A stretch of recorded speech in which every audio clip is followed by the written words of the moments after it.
مثالیں موجود ہیں جہاں پر جو مقتول کے ورثہ ہیں انہوں نے قاتل کو یا ایک سے زائد قاتلوں کو معاف بھی کیا ہے فی سبیل اللہ، صلہ رحمی کے تحت۔ تو بات یہ ہے جب ہم سب نے غلطیاں کی ہیں، ہم سب سے بلنڈر بھی ہوئے ہیں، اور اس کا خمیازہ سب سے زیادہ اس ملک پاکستان نے بھگتا ہے، اور بعض غلطیاں ایسی ہوتی ہیں کہ غلطیاں کرنے والے تو قبروں میں جا سوتے ہیں، لیکن ان غلطیوں کا خمیازہ آنے والی کئی نسلیں سامنا کرتی ہیں، اس کی قیمت ادا کرتی ہیں۔ تو آج بھی جو اپنی اپنی انا کے اسیر ہیں، جو ضد پر ڈٹ کے بیٹھے ہیں اور سب غلطیاں کر رہے ہیں، غلط فیصلے ہو رہے ہیں، اور غلط فیصلے پھر آپ اور عوام کے درمیان فاصلے پیدا کرنے کا سبب بنتے ہیں، اور تاریخ جو ہے وہ معاف نہیں کرتی۔ لوگ شاید معاف کر دیں، تاریخ معاف نہیں کرتی، چونکہ جب آپ کو خود احساس نہیں ہوتا کہ میں اس معاملے میں، اس بات پر میں غلط ہوں، میرا موقف، میری بیجا ضد غلط ہے، مجھے یہاں پہ ہٹ درمی کا مظاہرہ نہیں کرنا چاہیے، مجھے نرمی اور صلہ رحمی اور وسعت قلبی اور کشائش کے ساتھ مجھے ایک دوسروں کو رستہ دینا چاہیے۔ اور جب ہم ایک دوسرے کے ساتھ ایک دوسرے کی غلطیاں معاف کرتے ہیں اور وسعت قلبی کا مظاہرہ کرتے ہیں، تو یقیناً پھر اجتماعی طور پر جو ہیں وہ بہتر اور محفوظ رستے نکلتے ہیں اس بند گلی سے باہر نکلنے کے لیے۔ تو میں دیکھ رہا ہوں کہ میرا ملک پاکستان جو ہے پچھلے چند برسوں سے مجھے تو کم از کم بند گلی میں کھڑا نظر آتا ہے۔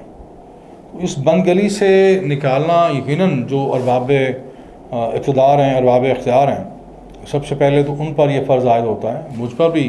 جو میرے حصے کے فرائض ہیں وہ مجھے بھی ان کی بجاوری کرنی چاہیے۔ لیکن ظاہر ہے جس طرح واصف علی واصف صاحب رحمۃ اللہ علیہ نے بڑا خوب کہا ہے کہ بادشاہ کا جرموں کا بادشاہ ہے۔ جتنا بڑا منصب ہوگا، جتنا بڑا عہدہ ہوگا، اگر وہ اس عہدے کے جو تقاضے نہیں پورے کرے گا اور اس عہدے کا وقار بحال نہیں رکھے گا، برقرار نہیں رکھے گا، اور جب وہ اعلیٰ ترین عہدیدار مثلاً پرائم منسٹر یا صدر پاکستان جب یہ غلطیاں کرتے ہیں، جب یہ جرم کرتے ہیں، تو ان کا جو جرم ہے وہ جرموں کا بادشاہ ہے، ان کی غلطی جو ہے وہ غلطیوں کی بادشاہ ہے، یعنی بہت بڑی ہے، یہ زیادہ جواب دہ ہیں، زیادہ ان کے اوپر زیادہ فرض عائد ہوتا ہے کہ یہ غلطیاں نہ کریں، چونکہ ان کے پاس ملک کی، ریاست پاکستان کی 26 کروڑ نفوس کا جو ملک ہے اس کی باغ دوڑ ہے۔ جب یہ ایسے ہی ہے جیسے میں مثال کے لیے بات کروں گا کہ ٹائٹینک کا جو کپتان ہے، جس کے ہاتھوں میں کئی ہزاروں کی جان تھی، اگر وہ غلطی کرے گا، وہ اپنے پیشہ ورانہ جو امور ہیں صحیح انداز سے انجام نہیں دے گا، تو پھر سب کی زندگی خطرے میں ہوگی۔ تو جب ارباب اقتدار اگر غلطیاں کریں گے، وہ اپنی غلطیوں کا ادراک نہیں کریں گے، ان کو دہرانے سے گریز نہیں کریں گے، تو پھر آپ اندازہ کریں کہ اس کے کتنے بھیانک نتائج ہو سکتے ہیں۔ تو میں پھر عرض کروں گا کہ ایک دوسرے کو معاف کریں، یہ سوچے بغیر، یہ تقاضا کیے بغیر کہ دوسرا آپ سے معذرت کرے، آپ پہل کریں۔ اور میں سمجھتا ہوں کہ کہیں سے شروعات تو کرنی ہوگی، آپ ایک دوسرے کو معاف کر دیں اور ایک دوسرے سے معذرت کر لیں۔ میں نہیں سمجھتا کہ معذرت کرنے سے کوئی چھوٹا ہوتا ہے، اور رسول اللہ صلی اللہ علیہ وآلہ وسلم کی حدیث شریف کا مفہوم ہے کہ جو حق پر ہوتے ہوئے، میں یہ مفہوم بیان کر رہا ہوں، اللہ تعالیٰ مجھے کمی بیشی معاف کرے، جو حق پر ہوتے ہوئے دستبردار ہوگا یا جھگڑا نہیں کرے گا، تو اگر اس کو لگتا ہے کہ اس کی عزت میں کمی آئے گی، تو روز محشر میں وعدہ کرتا ہوں کہ میں اس کو کئی گنا زیادہ عزت دوں گا. تو یہ گھاٹے کا سودا نہیں ہے. اگر آج ہم اپنی اس ضد سے پیچھے ہٹ جاتے ہیں،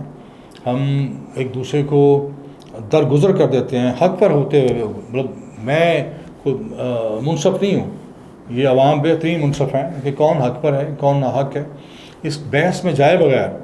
ہم ایک دوسرے کو معاف کر دیں، اور تاکہ ملک پاکستان پر میں سمجھتا ہوں کہ اس سے بڑا آپ کا احسان نہیں ہوگا کہ میرا پاکستان پرسوں 14 اگست ہے، ہم پاکستان کا 70واں یوم آزادی منا رہے ہیں، اور آج بھی ہم بحران زدہ پاکستان میں کھڑے ہیں. ہر طرف سے آہوں کی، سسکیوں کی اور چیخو پکار کی صدائیں بلند ہو رہی ہیں، مہنگائی، دوسرے مسائل. جب تک ہم آپس میں الجھے رہیں گے اور ایک دوسرے کو زیر کرنے میں اپنا زور لگاتے رہیں گے تو ظاہر ہے ہمارا جو ملک پاکستان ہے یہ ان بحرانوں پر قابو نہیں پا سکتا. ہم جب ایک دوسرے کا ہاتھ تھام کر، ایک دوسرے کے شانے کے ساتھ شانہ جوڑ کر اس ملک و قوم کی خدمت کریں گے تو میں دعوے سے کہہ سکتا ہوں کہ پاکستان جو اب آج ہم مثال دیتے ہیں بنگلہ دیش اور بھارت کی، ان کو اور چین کو ہر اعتبار سے بہت پیچھے چھوڑ سکتا ہے. بہت شکریہ.